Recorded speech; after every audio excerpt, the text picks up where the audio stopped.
അധ്യായം 14. സമ്പത്തിന്റെ വിനിയോഗം. വാക്കിൽ പിഴയ്ക്കാത്തവൻ അനുഗ്രഹീതൻ, അവന് പാപത്തെ പ്രതി ദുഃഖിക്കേണ്ടി വരികയില്ല. മനസ്സാക്ഷി കുറ്റപ്പെടുത്താത്തവനും പ്രത്യാശ കൈവെടിയാത്തവനും ഭാഗ്യവാൻ. ലുബ്ധൻ സമ്പത്ത് അർഹിക്കുന്നില്ല, അസൂയാലുവിന് സമ്പത്ത് കൊണ്ട് എന്തു പ്രയോജനം? സ്വന്തം കാര്യത്തിൽ പിശുക്ക് കാണിക്കുന്നവൻ്റെ സമ്പത്ത് അന്യർക്ക് പോകും, അവർ അതുകൊണ്ട് ആഡംബരപൂർവ്വം ജീവിക്കും. തന്നോട് തന്നെ പിശുക്ക് കാണിക്കുന്നവൻ ആരോടെങ്കിലും ഔദാര്യം കാണിക്കുമോ? അവൻ സ്വന്തം സമ്പത്ത് ആസ്വദിക്കുകയില്ല. സ്വന്തം കാര്യത്തിൽ അല്പത്വം കാണിക്കുന്നതിനേക്കാൾ അല്പനായി ആരുമില്ല. അവനുള്ള ശിക്ഷയും അതുതന്നെ. അവൻ നന്മ ചെയ്യുന്നെങ്കിൽ അത് അറിയാതെയാണ്. അവസാനം അവൻ തന്നെ അല്പത്വം വെളിപ്പെടുത്തുകയും ചെയ്യുന്നു. അസൂയാലുവിൻ്റെ കണ്ണ് കുടിലമാണ്, അവൻ മറ്റുള്ളവരെ അവഗണിച്ച് മുഖം തിരിച്ചു കളയുന്നു. അത്യാഗ്രഹിയുടെ കണ്ണ് തൻ്റെ ഓഹരി കൊണ്ട് തൃപ്തിപ്പെടുന്നില്ല. ദുരാഗ്രഹം കൊണ്ടുള്ള അനീതി ആത്മാവിനെ ദുഷ്കരമാക്കുന്നു. ലുബ്ധൻ്റെ കണ്ണ് അപ്പത്തെ വെറുക്കുന്നു, അവൻ്റെ ഭക്ഷണമേശയിൽ അത് കാണുകയില്ല. മകനെ, കഴിവിനൊത്ത ചെലവ് ചെയ്തു കൊള്ളുക, കർത്താവിന് യോഗ്യമായ കാഴ്ചകൾ സമർപ്പിക്കുകയും ചെയ്യുക. മരണം വിദൂരമല്ലെന്നോർക്കുക. പാതാളത്തിൽ പ്രവേശിക്കേണ്ട സമയം നിനക്ക് അജ്ഞാതമാണ്. മരിക്കുന്നതിനു മുമ്പ് സ്നേഹിതന് നന്മ ചെയ്യുക, ആവുന്നത്ര ഉദാരമായി അവനോട് പെരുമാറുക. ഇന്നിൻ്റെ സന്തോഷങ്ങൾ നഷ്ടപ്പെടുത്തരുത്. നിനക്ക് അർഹമായ സന്തോഷത്തിൻ്റെ ഓഹരി വേണ്ടെന്ന് വയ്ക്കരുത്. നിന്റെ പ്രയത്നത്തിൻ്റെ ഫലം മറ്റുള്ളവർക്ക് വിട്ടിട്ടു പോവുകയും നീ അധ്വാനിച്ച് സമ്പാദിച്ചവ അവൻ പങ്കിട്ടെടുക്കുകയും ചെയ്യുകയില്ലേ? കൊണ്ടും കൊടുത്തും ജീവിതം ആസ്വദിക്കുക. പാതാളത്തിൽ സുഖം അനുഭവിക്കാൻ കഴിയുകയില്ല. ജീവനുള്ളതെല്ലാം വസ്ത്രം പോലെ ജീർണിക്കും. നീ മരിക്കണം എന്നതാണ് ആദിയിലേയുള്ള നിയമം. തഴച്ചു വളരുന്ന വൃക്ഷത്തിൽ കൊഴിയുകയും വീണ്ടും തളിർക്കുകയും ചെയ്യുന്ന ഇലകൾ പോലെയാണ് മനുഷ്യൻ്റെ തലമുറകൾ. ഒരുവൻ മരിക്കുന്നു, മറ്റൊരുവൻ ജനിക്കുന്നു. ഉൽപ്പന്നങ്ങൾ ജീർണിച്ചില്ലാതാകും, അവയുണ്ടാക്കിയ മനുഷ്യരും. ജ്ഞാനത്തിൻ്റെ ഫലങ്ങൾ. ജ്ഞാനത്തിൽ മനസ്സുറപ്പിച്ച് ബുദ്ധിപൂർവ്വം ചിന്തിക്കുന്നവൻ അനുഗ്രഹീതൻ. ജ്ഞാനത്തിൻ്റെ മാർഗങ്ങളെപ്പറ്റി മനനം ചെയ്യുന്നവൻ അവളുടെ രഹസ്യങ്ങൾ അറിയും. അവൻ ജ്ഞാനത്തെ നായാട്ടുകാരനെ പോലെ പിന്തുടരുകയും അവളുടെ വഴിയിൽ പതിയിരിക്കുകയും ചെയ്യും. അവൻ ജാലകത്തിലൂടെ എത്തി നോക്കുകയും വാതിക്കൽ ചെവി ഓർക്കുകയും ചെയ്യും. അവൻ അവളുടെ വീടിനടുത്ത് വസിക്കുന്നു, അവളുടെ മതിലുകളിൽ കൂടാരത്തിൻ്റെ കുറ്റികൾ ഉറപ്പിക്കുന്നു. അവൻ അവളുടെ സമീപത്ത് കൂടാരമടിക്കുന്നു, അതിനാൽ അത് മനോഹരമായ പാർപ്പിടമാണ്. അവൻ തൻ്റെ സന്താനങ്ങളെ അവളുടെ തണലിൽ ഇരുത്തുകയും അവളുടെ ശാഖകളുടെ കീഴിൽ പാർക്കുകയും ചെയ്യുന്നു. അവൾ അവന് വെയിലിൽ തണലേകുന്നു, അവളുടെ മഹത്വത്തിൻ മധ്യേ അവൻ വസിക്കുകയും ചെയ്യുന്നു.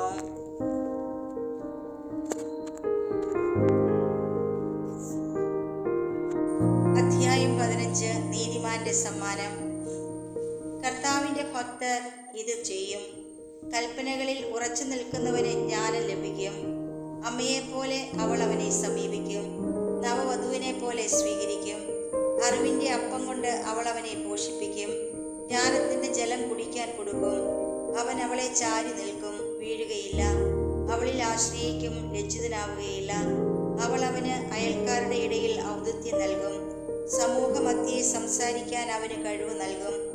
അവൻ സന്തോഷിച്ച് ആനന്ദത്തിൻ്റെ കിരീടമണിയും, അനന്തമായ കീർത്തി ആർജിക്കുകയും ചെയ്യും. ഭോഷന്മാർക്ക് അവളെ സ്വന്തമാക്കാനോ പാപിക്ക് അവളെ കാണാനോ കഴിയുകയില്ല. അഹങ്കാരികളിൽ നിന്ന് അവൾ അകന്ന് വർത്തിക്കുന്നു, നുണയരുടെ ചിന്തയ്ക്ക് അവൾ അപ്രാപ്യയാണ്. സ്തോത്രഗീതം പാപിക്ക് ഇണങ്ങുന്നില്ല, അവൻ കർത്താവിൽ നിന്ന് പ്രചോദനം ഉൾക്കൊള്ളുന്നില്ല. ജ്ഞാനത്തിൻ്റെ ബഹിർസ്ഫുരണമാണ് സ്തോത്രഗീതം, കർത്താവാണ് അതിനെ പ്രചോദിപ്പിക്കുന്നത്. മനുഷ്യൻ്റെ ഉത്തരവാദിത്വം. എൻ്റെ വീഴ്ചയ്ക്ക് കാരണം കർത്താവാണെന്ന് പറയരുത്, എന്തെന്നാൽ താൻ വെറുക്കുന്നത് അവിടുന്ന് ചെയ്യുകയില്ല.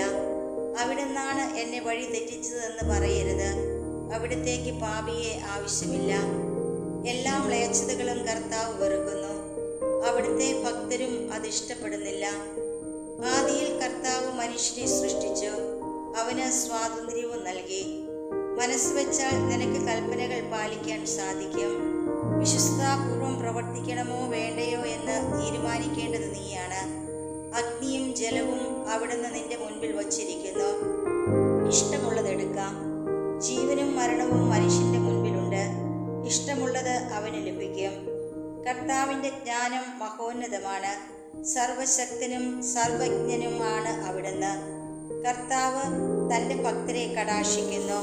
മനുഷ്യൻ്റെ ഓരോ പ്രവൃത്തിയും അവിടുന്ന് അറിയുന്നു. പാപം ചെയ്യാൻ അവിടുന്ന് ആരോടും കൽപ്പിച്ചിട്ടില്ല, ആർക്കും അനുവാദം കൊടുത്തിട്ടുമില്ല.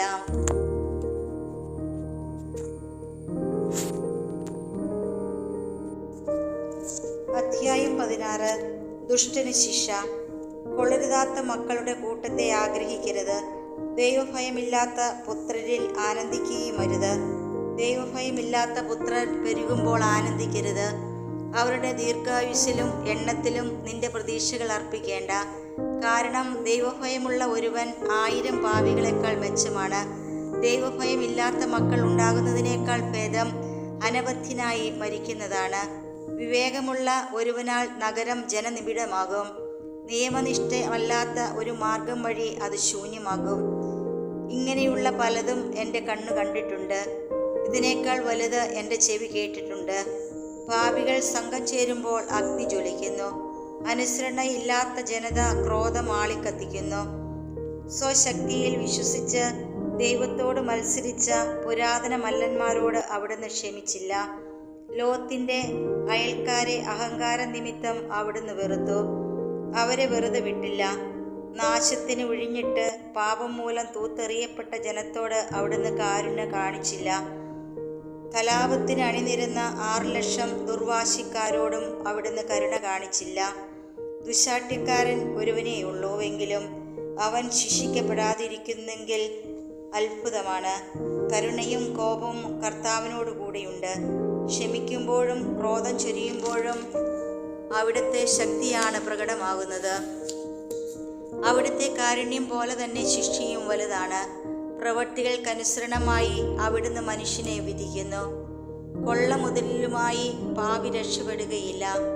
ദൈവഭക്തന്റെ ക്ഷമ വ്യർത്ഥ ആവുകയില്ല. കരുണ കാണിക്കാൻ കർത്താവ് അവസരം കണ്ടെത്തും. പ്രവൃത്തികൾക്കൊത്ത പ്രതിഫലം ഓരോരുത്തരും ലഭിക്കും. ഇങ്ങനെ പറയരുത്, ഞാൻ കർത്താവിൽ നിന്ന് മറഞ്ഞിരിക്കും. ഉന്നതത്തിൽ ആരെന്നെ ഓർമ്മിക്കും? അനേകം ആളുകളുടെ ഇടയിൽ ഞാൻ ശ്രദ്ധിക്കപ്പെടുകയില്ല. നിസീമമായ സൃഷ്ടികളുടെ ഇടയിൽ ഞാൻ ആരാണ്? സ്വർഗവും സ്വർഗാതി സ്വർഗവും ആഴവും ഭൂമിയും അവിടുത്തെ സന്ദർശനത്തിൽ വിറകൊള്ളും. പർവ്വതങ്ങളുടെ ഭൂമിയുടെ അടിസ്ഥാനങ്ങളും അവിടുത്തെ നോട്ടത്തിൽ കുലുങ്ങും. ഇതേപ്പറ്റി ആരും ധ്യാനിക്കുന്നില്ല. അവിടുത്തെ മാർഗങ്ങളെപ്പറ്റി ആരും ചിന്തിക്കുന്നില്ല. മനുഷ്യദൃഷ്ടിക്ക് അഗോചരമായ കൊടുങ്കാറ്റ് പോലെ അവിടുത്തെ മിക്ക പ്രവൃത്തികളും മറഞ്ഞിരിക്കുന്നു. അവിടുത്തെ നീതിയുക്തമായ പ്രവൃത്തികൾ ആര് പ്രഘോഷിക്കും? ആര് അവയ്ക്ക് വേണ്ടി കാത്തിരിക്കും? പ്രതിഫലത്തിൻ്റെ ദിനം വിദൂരത്താണ്. ഇങ്ങനെയാണ് വിവേകശൂന്യൻ വിചാരിക്കുന്നത്. ബുദ്ധിശൂന്യൻ മൂഢമായി ചിന്തിക്കുന്നു. മനുഷ്യനും പ്രപഞ്ചവും. മകനെ, ഞാൻ പറയുന്നത് കേട്ട് ജ്ഞാനം ആർജിക്കുക. എൻ്റെ വാക്ക് സൂക്ഷ്മമായി മനസ്സിലാക്കുക. സൂക്ഷ്മതയുള്ള ഉപദേശവും ജ്ഞാനവുമാണ് ഞാൻ നൽകുന്നത്. ആദിയിൽ കർത്താവ് സൃഷ്ടിച്ചപ്പോൾ സൃഷ്ടികളുടെ കർമ്മരംഗവും നിർണയിച്ചു. ശാശ്വതമായ ക്രമത്തിലാണ് അവയെ സംവിധാനം ചെയ്തത്. അത് ഭാവി തലമുറകൾക്കും ബാധകമാണ്. അവയ്ക്ക് വിശപ്പോ ക്ഷീണമോ ഇല്ല. ഒരിക്കലും അവ കർമ്മത്തിൽ നിന്ന് വിരമിക്കുന്നില്ല. അവ പരസ്പരം തിക്കിത്തിരക്കുന്നില്ല. അവ ഒരിക്കലും അവിടുത്തെ വാക്ക് ധിക്കരിക്കുന്നില്ല. കർത്താവ് ഭൂമിയെ നോക്കുകയും തൻ്റെ നന്മകൾ കൊണ്ട് അതിനെ നിറയ്ക്കുകയും ചെയ്തു. എല്ലാവിധ ജീവജാലങ്ങളുടെയും കൊണ്ട് അവിടുന്ന് അതിൻ്റെ ഉപരിതലം നിറച്ചു. അവ മണ്ണിലേക്ക് മടങ്ങും.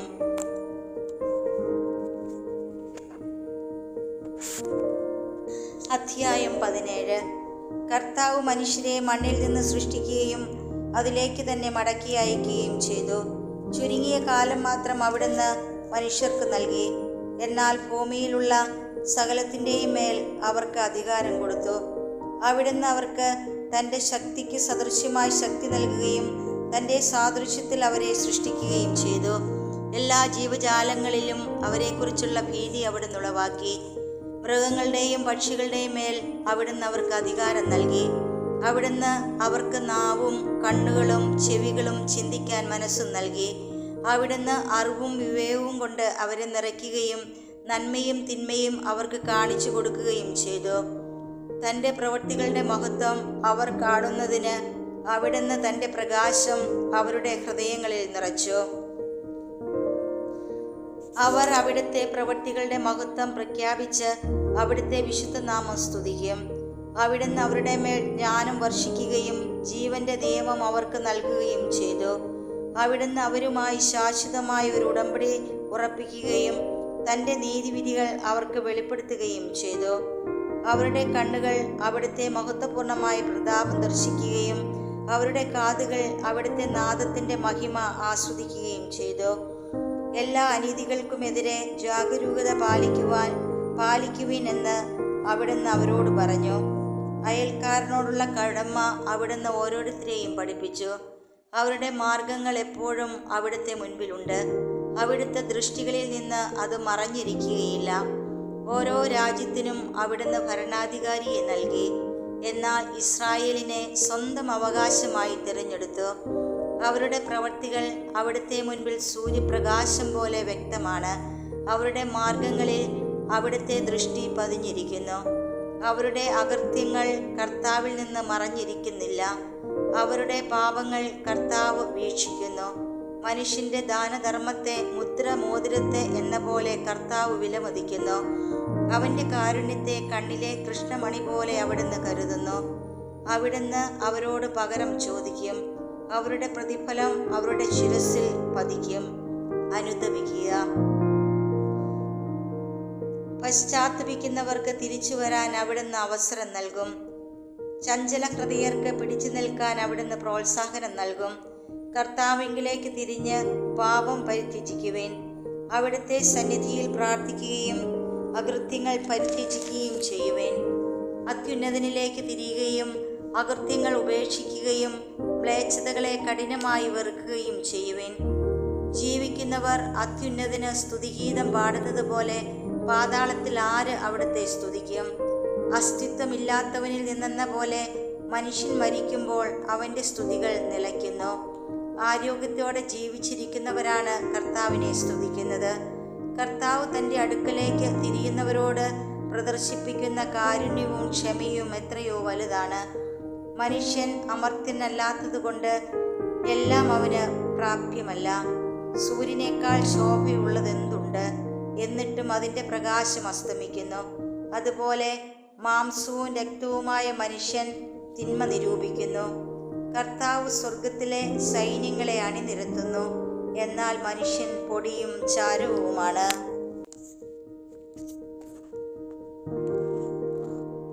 അധ്യായം 18. ദൈവത്തിൻ്റെ മഹത്വം. എന്നേക്കും ജീവിക്കുന്നവൻ പ്രപഞ്ചം സൃഷ്ടിച്ചു. കർത്താവ് മാത്രമാണ് നീതിമാൻ. അവിടുത്തെ പ്രവൃത്തി വിളംബരം ചെയ്യാൻ പോരുന്ന ശക്തി ആർക്കും നൽകപ്പെട്ടിട്ടില്ല. അവിടുത്തെ മഹത്തായ പ്രവൃത്തികൾ അളക്കാൻ ആർക്ക് കഴിയും? അവിടുത്തെ മഹത്വപൂർണമായ ശക്തി തിട്ടപ്പെടുത്താൻ ആർക്ക് സാധിക്കും? അവിടുത്തെ കാരുണ്യം വർണ്ണിക്കാൻ ആർക്ക് കഴിയും? അവ കൂട്ടുകയോ കുറയ്ക്കുകയോ സാധ്യമല്ല. അവിടുത്തെ അത്ഭുതങ്ങളെ അളക്കാൻ ആർക്ക് കഴിയും? മനുഷ്യൻ്റെ അന്വേഷണം അങ്ങേയറ്റത്തെത്തിയാലും അവൻ ആരംഭത്തിൽ തന്നെ നിൽക്കുകയേ ഉള്ളൂ. അവന് അത് എന്നേക്കും പ്രഹേളികമായിരിക്കും. മനുഷ്യൻ എന്താണ്? അവനെ കൊണ്ട് എന്ത് പ്രയോജനം? എന്താണ് അവനിലെ നന്മയും തിന്മയും? മനുഷ്യൻ 100 വയസ്സ് വരെ ജീവിച്ചാൽ അത് ദീർഘായുസ്സാണ്. നിത്യതയോട് തുലനം ചെയ്യുമ്പോൾ ഈ ഏതാനും വത്സരങ്ങൾ സമുദ്രത്തിൽ ഒരു തുള്ളി വെള്ളം പോലെയും ഒരു മണൽത്തരി പോലെയും മാത്രം. അതിനാൽ കർത്താവ് അവരോട് ക്ഷമിക്കുകയും അവരുടെ മേൽ കാരുണ്യം വർഷിക്കുകയും ചെയ്യുന്നു. അവരുടെ അവസാനം തിക്തമാണെന്ന് അവിടുന്ന് കണ്ടറിയുന്നു. അതിനാൽ അവരോട് വലിയ ക്ഷമ കാണിക്കുന്നു. മനുഷ്യൻ്റെ സഹതാപം അയൽക്കാരോടാണ്. എന്നാൽ കർത്താവ് സകല ജീവജാലങ്ങളോടും ആർദ്രത കാണിക്കുന്നു. അവിടുന്ന് അവരെ ശാസിക്കുന്നു. അവർക്ക് ശിക്ഷണവും പ്രബോധനവും നൽകുന്നു. ഇടയൻ ആടുകളെ എന്ന പോലെ അവരെ തിരിച്ചു കൊണ്ടുവരികയും ചെയ്യുന്നു. തൻ്റെ നീതിവിധികളിൽ താല്പര്യമുള്ളവരോടും തൻ്റെ ശിക്ഷണം സ്വീകരിക്കുന്നവരോടും അവിടുന്ന് ആർദ്രത കാണിക്കുന്നു. വിവേകം. മകനെ, നിന്റെ സൽപ്രവൃത്തികളിൽ നിന്ന കലരരുത്. സമ്മാനം നൽകുമ്പോൾ വേദനാജനകമായി സംസാരിക്കരുത്. മഞ്ഞ് കഠിനമായി ചൂട് കുറയ്ക്കുന്നില്ലേ? നല്ല വാക്ക് ദാനത്തേക്കാൾ വിശിഷ്ടമാണ്. നല്ല വാക്ക് വിലയുറ്റ സമ്മാനത്തെ അതിശയിക്കുകയില്ലേ? കാരുണ്യവാനിൽ ഇവ രണ്ട് കാണപ്പെടുന്നു. ഭോഷൻ കാരുണ്യരഹിതനും നിന്ദകനുമാണ്. വിദ്വേഷത്തോടെയുള്ള ദാനം കണ്ണിൻ്റെ തിളക്കം കെടുത്തുന്നു. കാര്യം ഗ്രഹിച്ചതിന് ശേഷം സംസാരിക്കുക. രോഗം പിടിപെടുന്നതിനു മുമ്പ് ആരോഗ്യത്തെക്കുറിച്ച് ചിന്തിക്കുക. ന്യായവിധിക്ക് മുമ്പ് നിന്നെ തന്നെ പരിശോധിക്കുക. വിധിവേളയിൽ നിനക്ക് മാപ്പ് ലഭിക്കും. വീഴും മുമ്പ് വിനീതനാകുക. പാപം ചെയ്തു പോകും മുമ്പ് പിന്തിരിയുക. നേർച്ച യഥാകാലം നിറവേറ്റുന്നതിൽ നിന്ന് ഒന്നും നിന്നെ തടസ്സപ്പെടുത്താതിരിക്കട്ടെ. അത് നിറവേറ്റാൻ മരണം വരെ കാത്തിരിക്കരുത്. നേർച്ച നേരുന്നതിനു മുമ്പ് നന്നായി ചിന്തിക്കുക. കർത്താവിനെ പരീക്ഷിക്കുന്നവനെ പോലെ ആകരുത്. മരണദിനത്തിൽ നിനക്ക് നേരിടേണ്ട അവിടുത്തെ കോപത്തെക്കുറിച്ചും അവിടുന്ന് മുഖം തിരിച്ചു കളയുന്ന പ്രതികാര നിമിഷങ്ങളെയും കുറിച്ച് ചിന്തിക്കുക. സമൃദ്ധിയുടെ കാലത്ത് വിശപ്പിനെക്കുറിച്ചും സമ്പത്ത് കാലത്ത് ദാരിദ്ര്യത്തെയും വറുതിയെയും കുറിച്ച് ചിന്തിക്കുക. പ്രഭാതം മുതൽ പ്രദോഷം വരെ അവസ്ഥാഭേദം വന്നുകൊണ്ടിരിക്കുന്നു. കർത്താവിൻ്റെ മുമ്പിൽ എല്ലാ വസ്തുക്കളും അതിവേഗം ചരിക്കുന്നു. ബുദ്ധിമാൻ എല്ലാ കാര്യങ്ങളിലും ശ്രദ്ധാലുവായിരിക്കും. പാപത്തിൻ്റെ നാളുകളിൽ ദുഷ്പ്രവൃത്തികൾക്കെതിരെ അവൻ ജാഗരൂകത പുലർത്തും. ബുദ്ധിമാൻ ജ്ഞാനത്തെ അറിയുന്നു. അവളെ കണ്ടെത്തുന്നവനെ അവൻ പുകഴ്ത്തുകയും ചെയ്യും. ജ്ഞാനത്തിൻ്റെ വചസ്സുകൾ ഗ്രഹിക്കുന്നവൻ പാണ്ഡിത്യം നേടും. അവൻ സൂക്തങ്ങൾ അവസരോചിതമായി മൊഴിയും. ആത്മസംയമനം. അധമവികാരങ്ങൾക്ക് കീഴടങ്ങാതെ തൃഷ്ണ നിയന്ത്രിക്കുക. അധമവികാരങ്ങളിൽ ആനന്ദിച്ചാൽ നീ ശത്രുക്കൾക്ക് പരിഹാസപാത്രമായി തീരും. ആഡംബരത്തിൽ മതി മറക്കരുത്. അത് നിന്നെ ദരിദ്രനാക്കും. കയ്യിൽ ഒന്നുമില്ലാത്തപ്പോൾ കടം വാങ്ങി വിരുന്ന് നടത്തി ഭിക്ഷക്കാരനായി തീരരുത്. അധ്യായം 19. മദ്യപാനായ തൊഴിലാളി ഒരിക്കലും ധനവാനാവുകയില്ല. ചെറിയ കാര്യങ്ങൾ അവഗണിക്കുന്നവൻ അല്പായുസ്സായി നശിക്കും. വീഞ്ഞും സ്ത്രീയും ബുദ്ധിമാന്മാരെ വഴിതെറ്റിക്കുന്നു. വേശ്യകളുമായി ഇടപഴകുന്നവന് വീണ്ടും വിചാരം നഷ്ടപ്പെടുന്നു. വ്രണങ്ങളും പുഴുക്കളും അവനെ അവകാശപ്പെടുത്തും. വീണ്ടും വിചാരമില്ലാത്തവൻ നശിക്കും. സംസാരത്തിൽ സൂക്ഷിക്കുക. മറ്റുള്ളവരെ എളുപ്പം വിശ്വസിക്കുന്നവൻ്റെ മനസ്സിന് ആഴമില്ല. പാപം ചെയ്യുന്നവൻ തനിക്ക് തന്നെ തിന്മ വരുത്തുന്നു. ദുഷ്ടതയിൽ ആനന്ദിക്കുന്നവൻ ശിക്ഷിക്കപ്പെടും. വ്യർത്ഥഭാഷണത്തെ വെറുക്കുന്നവൻ തിന്മയിൽ നിന്ന് ഒഴിഞ്ഞിരിക്കും. കേൾക്കുന്നതെല്ലാം പറഞ്ഞു നടക്കരുത്. നിനക്കൊന്നും നഷ്ടപ്പെടുകയില്ല. മിത്രത്തോടാണെങ്കിലും ശത്രുവിനോടായാലും കേട്ടത് പറയരുത്. പാപം ആകുന്നില്ലെങ്കിൽ അത് നീ വെളിപ്പെടുത്തരുത്. കേൾക്കുന്നവന് നിന്നിൽ വിശ്വാസം നഷ്ടപ്പെടും. ക്രമേണ അവൻ നിന്നെ വെറുക്കും. കേട്ട കാര്യം നിന്നോടൊത്ത് മരിക്കട്ടെ. ധൈര്യമായിരിക്കുക, നീ പൊട്ടിത്തെറിക്കുകയില്ല. രഹസ്യം കേട്ട വിഡ്ഢി പ്രസവവേദന അനുഭവിക്കുന്ന സ്ത്രീയെപ്പോലെ ക്ലേശിക്കും. തുടയിൽ തുളഞ്ഞു കയറിയ അസ്ത്രം പോലെയാണ് ഭോഷൻ്റെ ഉള്ളിൽ രഹസ്യം. കേട്ട കാര്യം സ്നേഹിതനോട് നേരിട്ട് ചോദിക്കുക. അവനത് ചെയ്തിട്ടില്ലായിരിക്കാം. ചെയ്താൽ തന്നെ മേലിൽ അങ്ങനെ ചെയ്യാതിരിക്കട്ടെ. അയൽക്കാരനോട് നേരിട്ട് ചോദിക്കുക. അവനത് പറഞ്ഞിട്ടില്ലായിരിക്കാം. പറഞ്ഞാൽ തന്നെ മേലിൽ അങ്ങനെ പറയാതിരിക്കട്ടെ. സ്നേഹിതനോട് ചോദിക്കുക. അത് മിഥ്യാപവാദമായിരിക്കാം. കേൾക്കുന്നതെല്ലാം വിശ്വസിക്കരുത്. ആർക്കും തെറ്റുപറ്റാം. നാവുകൊണ്ട് ഒരിക്കലും പാപം ചെയ്തിട്ടില്ലാത്ത ആരെങ്കിലും ഉണ്ടോ? അയൽക്കാരനെ ഭീഷണിപ്പെടുത്തുന്നതിന് മുമ്പ് അവനുമായി സംസാരിക്കുക. അത്യുന്നതൻ്റെ നിയമം നിറവേറ്റാൻ ഇട നൽകുക. യഥാർത്ഥ ജ്ഞാനം. എല്ലാ ജ്ഞാനവും ദൈവഭക്തിയിൽ അടങ്ങുന്നു. ജ്ഞാനത്തിൽ നിയമത്തിൻ്റെ പൂർത്തീകരണവുമുണ്ട്. തിന്മയിലുള്ള അറിവ് ജ്ഞാനമല്ല. പാപികളുടെ ഉപദേശം വിവേകരഹിതമാണ്.